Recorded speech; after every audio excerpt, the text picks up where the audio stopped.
Good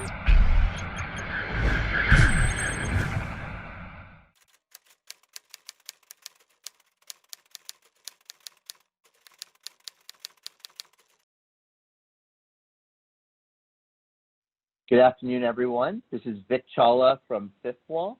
I'm here with Lucas Haldeman, CEO and founder of SmartRent, a Fifth Wall portfolio company at the intersection of software and IoT.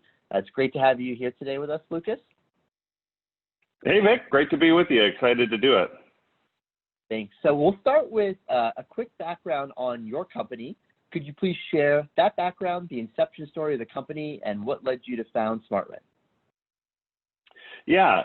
So Vic, SmartRent was founded really out of the frustration of being an operator and not having the solution on the technology side that we needed. So prior to starting SmartRent, I was actually a CTO at a large publicly traded REIT of single-family homes. We owned about 44,000 single-family homes in the U.S., and we knew that we needed to embrace smart homes for this. And the problem we found is that, well, there were a lot of great smart devices. You probably have a bunch in your house, Vic. I've got a bunch in my house. No one had ever thought about enterprise management of these, or how do I have 100,000 or 1 million connected devices and operating them. And so after 3 years of sort of trying to find a solution and banging our head against the wall, we really decided, myself and the key members who started it with me, to say, maybe this is our calling to go bring this to the rental industry.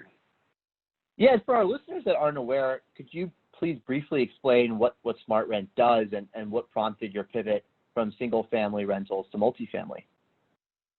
Yeah, so one of the frustrating things we found in single family is that people kept saying, oh, this was really designed for multifamily, not for single family. And what we kept saying is rentals are rentals. So when we started SmartRent, we were really passionate about this is for any type of rental: single family home, vacation rental home, multifamily home, duplex, condo, that a rental is a rental. And so the platform works across all types of rentals. And what the platform is comprised of is there's really 3 different components that we think make it unique. One is the enterprise software that I alluded to in the intro. We wrote from the ground up enterprise software developed to manage rental properties.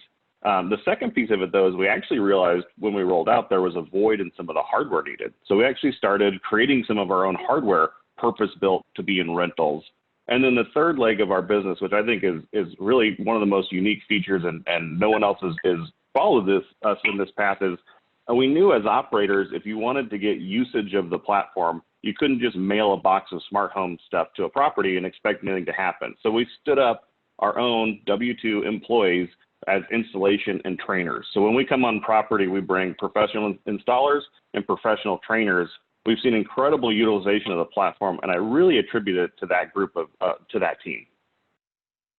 No, that makes a lot of sense, especially in light of what we're seeing right now and the relevance of home automation during this pandemic. It's almost as if technology adoption in the real estate industry has fast forwarded 5 years and been catalyzed into action. What has SmartRent specifically done in response to the COVID crisis from a technology and product standpoint?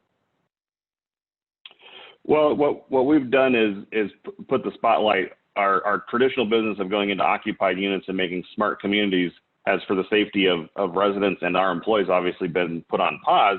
But what it's allowed us to pivot to is other products that we had that are COVID friendly and in fact make your business run in these COVID pandemic times. And what I'm really referring to is the self-guided tour module and to our access control module. So having a cloud-based access control system that can be flexibly and remotely monitored and opened is now vital. It's something that was a nice to have. It's now a must have to do business. Allowing a prospective resident to pre-qualify themselves and tour an apartment without being accompanied by a leasing agent used to be a way to make your business more efficient. Now it's the only way to do business.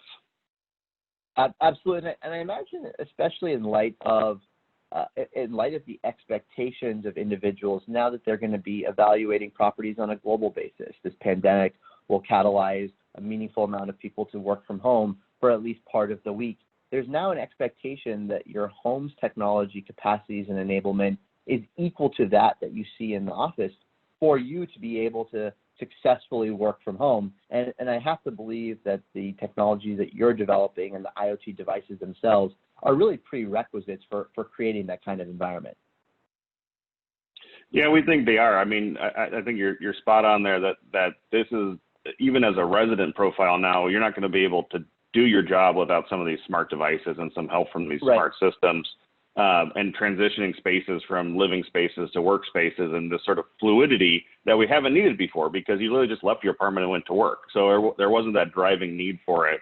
And the other thing that I think we've really embraced and we're starting to bring in these COVID times is making sure properties have high-grade internet, high-speed internet for all of their residents. And that's really the gatekeeper. That's the biggest one. That's sort of the marquee is, if you don't have reliable high-speed internet, you can't work from home. You can't do Zoom calls. You can't access the cloud for your files. And so we're going to bring that to the space. And then, to that end, and as a parallel question, how does the rise in e-commerce, food, and grocery delivery impact your business? Yeah, I mean, this is another one. It's a great question, Vic, because this is another one that really our access control system that we launched is designed to help out with this. Before the pandemic, pandemic has only made it worse. I mean, the package delivery business is broken. We put hundreds of packages in a lobby, and everyone has to come get them or try to come get them. It's not going to work, and package delivery isn't going away or down. In fact, the opposite, it's going up. Not just package delivery, but in-home delivery in general.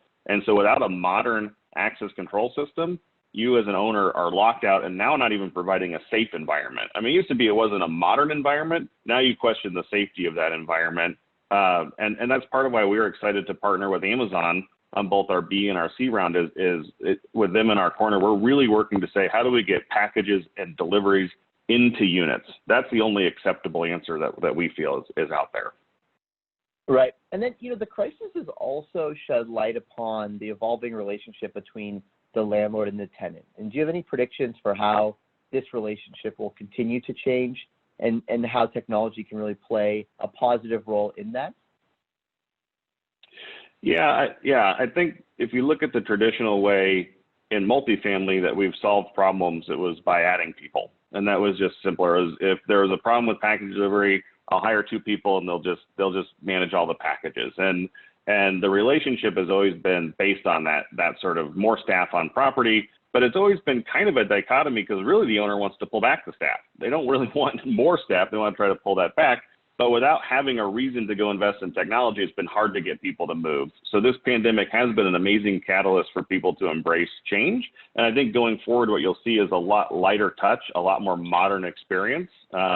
Similar to what we're seeing in the automobile space, where there's companies like Carvana and others that are disruptors because they've removed the friction and the human element out of it and given us this modern convenience. I mean, I liken it to, when was the last time you called your travel agent to book a flight? Right.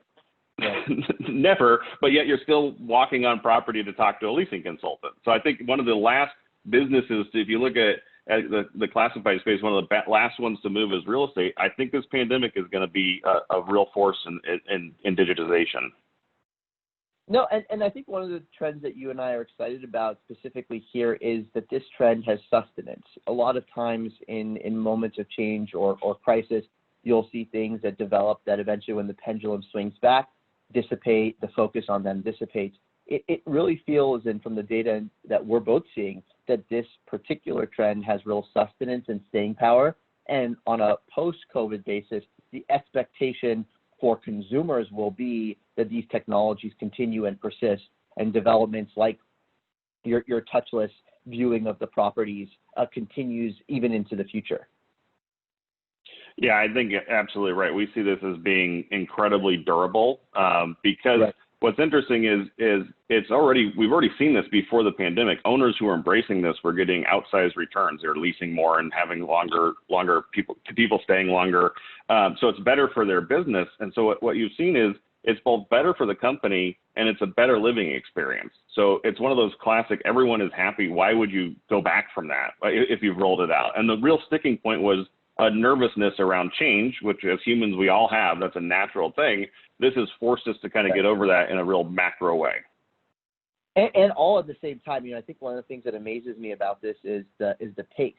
So in 3 weeks, we've gone from working at home, the office environment being central. We've gone from the office environment being central to our lives to everyone working from home, and done in a experiment really at critical mass.